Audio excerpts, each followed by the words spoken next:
Hello everyone, welcome back to the channel and welcome to our cozy little corner of the internet. I'm AP Calculus and good day. Today I'm reading He Does Not Exist by Riding Purple Hair. Here is the summary. Rumpo is called to investigate the disappearance of an orphan boy who was unloved by the world. Now, I do have to take note that there are some triggering tags such as body gore, body horror, gore and descriptions of decomposition and a dead body.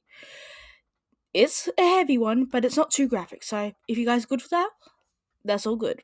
Now, this is a very underrated fic. Please go over and give it the love it deserves. It is absolutely amazing. Anyway, with that done, let's start right into the fic. Rompo hates wasting his time. He hates it with a passion. His time is the most valuable thing he has. Furthermore, he hates wasting his time on stupid situations. Situations that, in his mind, he believes anyone should be able to handle, especially cases. Wasting his time on cases that the other agency members could have solved agitates him to no end. It just shows how much they all rely on him for the simplest of things. That's why he rarely takes on any case that doesn't amuse him or catch his interest, rarely interested in collaborating with anyone on a boring or straightforward case. Thus, when he is first handed some random case about an investigation into an orphanage, he immediately wants to reject it, not finding interest in tracking down some missing orphan, something far too common in the turbulent city of Yokohama. In his mind, it was likely a runaway stray that was likely recruited by some organization. So, he tosses the file away for someone else to handle, forgetting about it. That is, until the case is once again presented to him, this time by Fukazawa himself. So, in the end, he finds himself begrudgingly accepting to look into it, to investigate. The summary of the case wasn't very exciting, vague, giving very little information to analyze or try to read further into.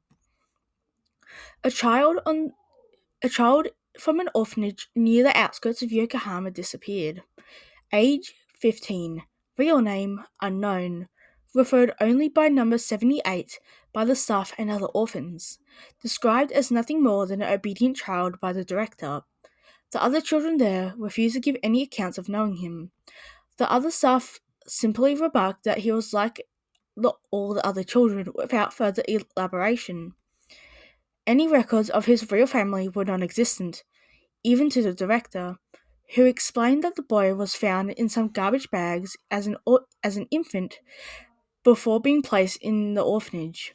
No images were provided of the boy, only a brief description. Skinny, pale, white hair cut into slanted bangs, a prominent black streak visible next to his bangs. His eyes are the most prominent feature, multicolored. His irises split into two segments, purple and yellow. It's frustrating. Not only must he work on a case that doesn't interest him, but he has to do so with barely any actual information, something that only requires even more work for him to do, wasting more of his time. It's tedious and migraine-inducing. Worse than trying to solve a puzzle with several missing pieces, a puzzle where every piece is the same color that can be solved logically, but it doesn't make the process of doing it any less annoying or rage inducing.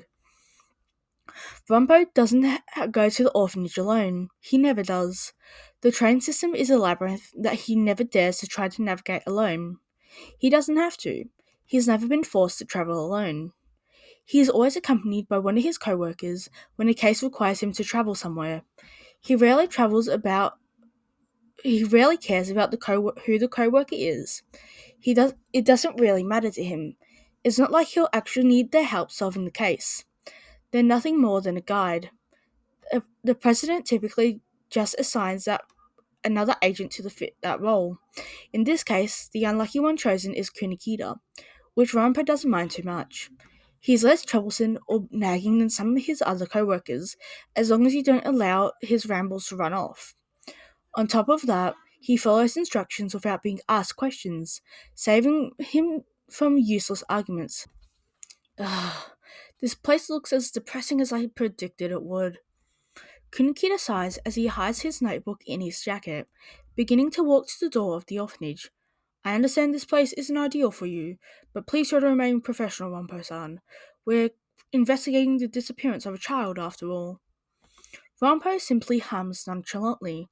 As the two arrive at the large gates of the orphanage, they explain to a worker who they are and the case they assigned to them. As they walk through the orphanage building, Rampo can't help but notice how dark and bare it is. The midday sun allowing for shadows of the metal bars to be cast onto the drawn curtains. There aren't many colours or toys either, looking less like a facility meant to stimulate a child's brain and more like some old hospital. But there were no sounds of children running about or playing. It's odd. Ah, welcome. You two must be the private detectives I was informed about. The man who greets them inside the large offices there they are led to is quite unremarkable at a first glance. A relatively tall, lanky man with a bowl cut. No, not super, no super unique features or points of interest. Yes, sir. Yes, sir. My name is Kunikita Dopo, and this is my colleague Edgar Rampo. As you've likely been told, we are looking into the disappearance of a child who was a part of this orphanage. The man nods, his facial expression flat. Ah, you're right. Number 78. He went missing about a week ago. Who is the last person who saw this boy? Kunikita asks as he takes out his notebook. And what was the last day he was seen like? The last person to see number 78 was one of the other children. They were sent outside to throw away the trash. The girl returned while the boy didn't. A staff member noticed during a head count that he was missing. The day was normal. We wake the kids up at 5 a.m. for breakfast. Afterwards, they do some educational lessons. By noon, they do some chores. The boy went missing between roughly 1 and 2 p.m. The girl claimed he doesn't remember if 78 followed her inside or not. Kunikita's brows furrowed as he was given the supposed rough timeline. The vagueness of it isn't lost on him, and he's certain that it isn't lost on Rampo either. He must press for further details. Are the children typically allowed outside without supervision? The director nods. We are currently short-staffed, so certain tasks are allowed to be completed by the children without any supervision. Does this boy have a history of misbehaving or any attempts of running away? Kunikita's tone sharpens as he begins to add pressure, trying to get a greater understanding of the child they're dealing with. Children in orphanages have a history of being quite troubled. He was an obedient child, the man begins, but he had a defiant side. He was naive to the darker parts of our world. Those words don't sit right with Rampo. The way the director speaks them, a critique, yes, but they seem far deeper than that, like a judgment of the child's spiritual and mental being. A scorn from a moral high ground, deeper than a guardian simply displeased with his difficult child. But why? Do you know where he might have run off to? Kitakita continues interrogating the man, attempting to find the smallest lead, writing down details as he gets them, wanting to ensure that no important information slips past him or has a chance to be forgotten. Meanwhile, Rumpo wonders. He slips out of the office and begins to make his way through the uninviting halls, a strange force inside him telling him to explore, that the truth can't be found in that man or his words. As Rumpo looks around, the pit of his stomach continues to grow heavier. The atmosphere of the building was nearly suffocating, creating an odd survival instinct to hold your breath, one he isn't used to. However, despite the odd feelings inside him, Rumpo keeps walking, searching for anything that would allow him to use his ultra deduction to finish the case. That's all he needs, the smallest bit of evidence to burst open this entire case. To even find where this kid ran off to, if he is even alive anymore. Already understanding that with the fact that the boy had been missing for a week by now, there's a high chance he might have died or even fallen victim to foul play. His feet come to a stop as he catches the sound of other voices in the orphanage. He stops by the open door where there's noise coming inside, glancing inside. It looks like a classroom. The kids are sitting at their desks with multiple staff members standing around and walking around the room, monitoring them. Rumpo immediately notices how tense the room is. The orphans look all on edge, their shoulders raised and their heads lowered. The staff members look apathetic, distant and stern, observing each child, waiting for one of them to misbehave or act out. In their hands, they have rulers, which seems to prove their motivations behind their harsh glares. Rumpo begins to step away. He should go back to Kunikita, see if he has found anything out about the director, as well as voice his concerns that he knows will lead to the resolution of this case. He needs a plan to approach these leads, a hesitation he's rarely felt before. Before he can make his way back to the headmaster's office, something bumps into him from behind. He turns around and looks down. It's a child, a young boy. He looks no older than 10. His entire body is tense, with anxiety and shaky. His voice is small and hesitant when he speaks. "You're a policeman, right, mister?" Rampo nods. He has a feeling that correcting the boy about his occupation is useless. "Yeah, I was asked to come here due to a recent case." "You mean that number 78 is missing?" The boy doesn't wait for Rampo to answer before quickly adding, "You're not going to find him. They won't let you." The boy's words make Rampo slowly open his eyes. They? Before he can get any more meaningful information, he hears something clear in their throat behind him. He glances over to see one of the caretakers standing outside of the doorway. Her glance focuses on the orphaned boy. The smile on her face fails to reach her eyes. Her uptight shoulders hold a sense of anger in them. "There you are, Kisho-kun. Please come back inside. You have to finish your assignment." She glances at Rumpo for a second before continuing. "Please do refrain from bothering our guests. They are busy completing a job." Rumpo can see how the boy's jaw tenses and a small bit as he seems to bite his tongue. He nods and, with his head hung low, walks back into the class-like room. The woman looks at Rumpo for a few more seconds before simply turning and walking into the room as well, closing the door behind her, cutting off his view from the young boy. "Is everything alright, Rumpo-san?" Rumpo looks up from the ground at his co-worker across from him, noticing how Kunikita is looking through his notebook, likely reading the answers and information he got from his talk with the headmaster. The headmaster.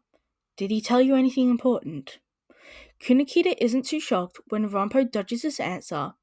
He always had a habit of keeping his thoughts to himself. The headmaster? Not necessarily. He mostly just spoke about the layout of the orphanage, where the kids are allowed to go, how his staff supervises them, and theories on where the boy could have gone. Nothing that will help our case too much, unfortunately. Of course, Rumpo should have expected as much. The man is keeping information from them, keeping his cards close to his chest, likely assuming that whatever involvement he has with the boy's disappearance will remain a secret if he keeps his mouth shut and acts innocent. Rumpo has seen it a million times before. The cockiness of men who believe they're outrunning justice, attempting to bury their crimes until time forgets about them. Are you suspicious of him, Rumpo-san?" Kunikita notices the way Rumpo's eyes opened into a narrow glare while he spoke about the headmaster. He may not be as smart as the older detective, but he's no fool either. If Rumpo looks so serious, then his own suspicions of the orphanage may hold some truth. It seems this case has gotten way deeper than he had anticipated. Rumpo nods.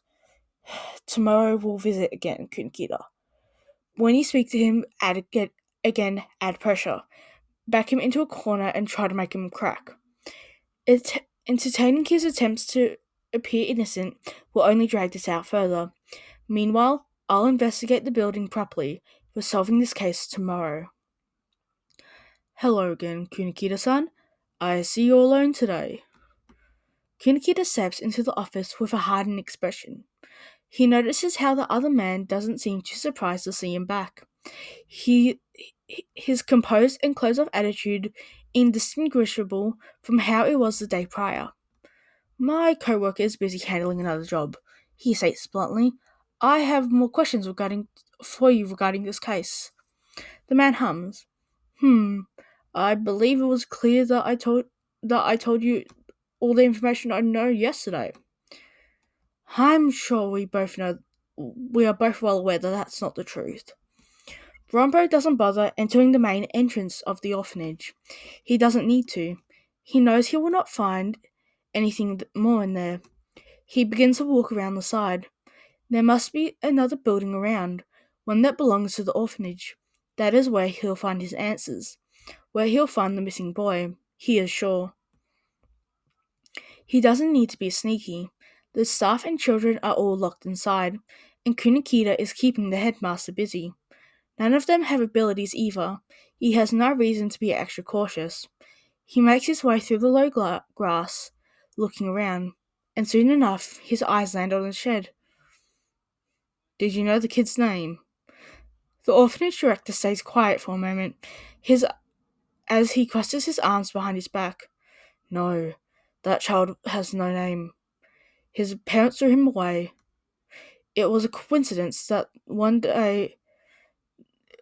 of our trash cans was the one they dumped him in. One of my staff found him in the garbage bag after he started crying. He was still an infant then. Even if he did once have a name, it's unknown to us. Kunikida's stomach churns as the man explains how the boy ended up in the orphanage. It's disgusting. He can't imagine how an innocent child could be disregarded like he had meant nothing to the very people he brought him into this world. To nearly suffocate in a trash bag, where he could have been thrown away without even getting a chance to leave an impact on the world. He survived yet that horror, and yet the world seems to refuse to give him any mercy. His disappearance is now clearly being swept under a rug. He takes a deep breath to push away his anger and remain professional. Where is he? He finds it hard to believe that the young child could have made it past the gates of the isolate the orphanage from the outside world, keeping them in with freedom just barely out of their reach of their small hands, growing up like a bunch of caged animals. Rumpo makes it to the shed. It's locked. That was a given. He examines the padlock for a second before smirking. What a worthless attempt to keep the truth hidden. It is nothing for the greatest detective in the world. He lets the padlock fall to the ground after putting in the combination, kicking it away. He grabs the handle and pulls it. The door creaks. It's quite heavy. It's old hinges that make it easy to open. But Rumpo manages to do so after a small struggle. You know, that boy was quite troublesome. The orphanage director ignores Kurikida's question. He was obedient. I didn't lie about that. He was a good boy. Very curious too. Almost to his own detriment. I always had a feeling about that his naivety was his greatest weakness. He was blind to the reality of the world. Kunikida's eyes narrow as he tries to understand what's going on. So you kicked him out the orphanage? The man shakes his head. Do you know what an ability is, Kunikida-san? The mention of an ability makes the detective freeze for a second. It comes so out of nowhere. Does this man have an ability? Or did an ability used to hurt the boy? Or could it be possible that the boy himself has an ability? Judging by your reaction, I will assume you do. He glances at the nearby window. Number 78 was dangerous. He wasn't aware of the chaos he was causing. He could transform into a tiger, a beast, one that would destroy everything it could. It even attacked another child once. We attempted to care for the beast. We tried to kill it, yet we couldn't. Nothing could pierce its stick, though. On top of that, it could regenerate. The second Rumpo steps into the shed, he nearly throws up. His arm flies to his face, covering his nose with the crease of his arm.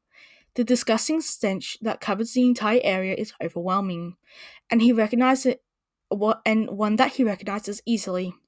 It's the stench of decay. You tried to kill him? Kunikita repeats, his tone laced with anger.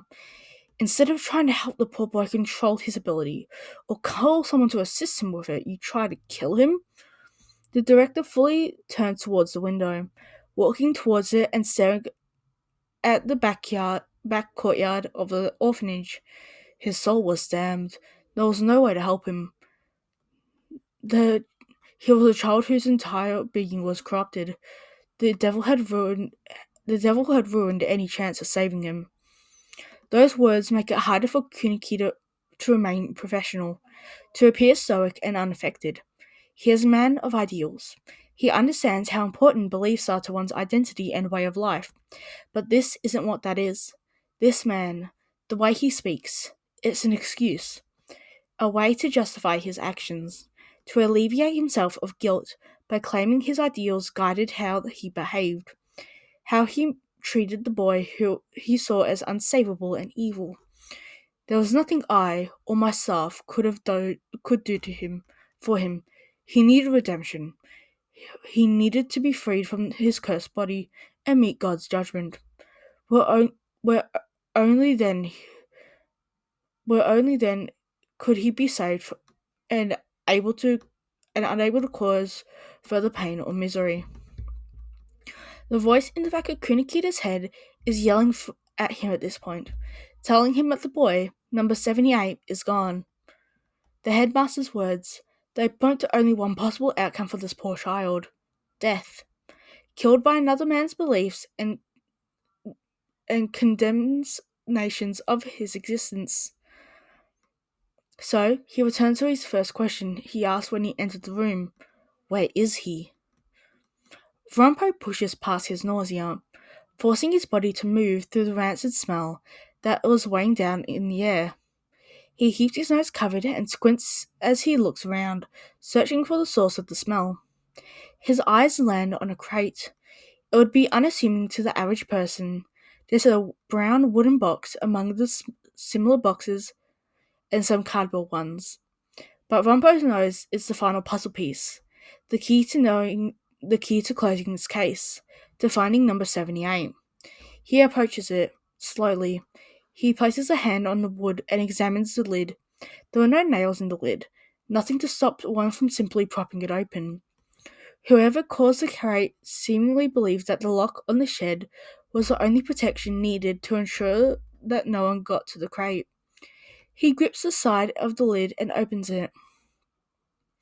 Kunikita runs out of the office as quickly as he can, his footsteps loud against the wooden floors as he rushes out of the door, practically bursting it open. He doesn't bother closing it behind him. Instead, he immediately starts making his way to the orphanage's backyard, where he spots an open shed. He speeds up, ignoring the slight burn in the back of his legs and lungs, his adrenaline making all that insignificant in his mind. The stench in the room is unbearable. Kunikita instantly feels nauseous. His body is nearly giving in at the instinct to run away from it, but he quickly pushes away that thought. He spots Rompo standing by an open crate, frozen in spot, as still as a statue. Rompo-san. His call doesn't even get a flinch from the other. He swallows and hesitates before moving closer, his steps careful and slow. Looking inside the crate as he comes to a stop next to Rompo, it's horrifying. The scene inside the crate is straight out of a horror movie. A small, malnourished body cramped inside of a small wooden box is as disgusting as it is heartbreaking, because that was a child, a boy who was only 15, who lived a life full of nothing but pain and suffering. Even in death, he doesn't get any peace or a semblance of respect. It's hard for Kunikita to accept that he is that he is staring at what was once a living being. He stares at the bloated and discoloured skin.